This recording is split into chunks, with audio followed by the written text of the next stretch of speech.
बैरून मुल्क पाकिस्तानी इमरान खान के हक में सड़कों पर आ गए। मुल्क में इंसानी हुकूक की खिलाफ वर्जियों और सियासी गिरफ्तारियों के खिलाफ कैलिफोर्निया में बड़ा एहतजाजी मुजाहरा।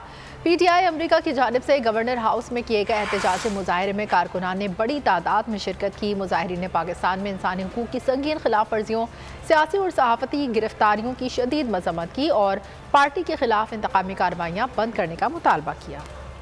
तो नजर आ रहा है सामने लिखा हुआ है जुल्म मिटने के लिए दो चीजों से मिटेगा भाई। एक, अदल की कुर्सी पे जो लोग बैठते हैं ना, वो अदल के हिसाब से फैसले करने लगे। दूसरा, कौम निकल खड़ी उस जुल्म के खिलाफ, तो जुल्म खत्म हो जाएगा। या इन दोनों में से कोई एक चीज हो जाए या दोनों हो जाए। अगर 420 का मुकदमा था, उस वक्त अदलिया में जो लोग बैठे हुए केस देख रहे थे, वो पूछते ना यार चीट हुआ कौन है। जब उनको दिखता कोई चीट नहीं, वो केस खत्म कर देते। तो जालिम जुल्म कर ही नहीं पाता। 9 जजेस ने नोट बिफोर किया मेरे केस को यार, 1.5 साल चला। शख्सी जमानत का केस, सेम केस इस्लामाबाद में कर दिया। एक ही इल्जाम पे 2 केस हो नहीं सकते भाई।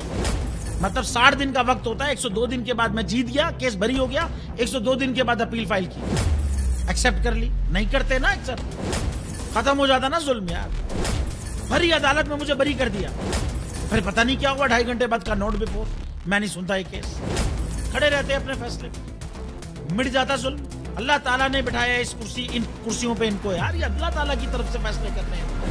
तो या तो ये फैसले आएंगे, जुल्म मिट जाएगा, या कौम खड़ी हो जाएगी जुल्म के खिलाफ।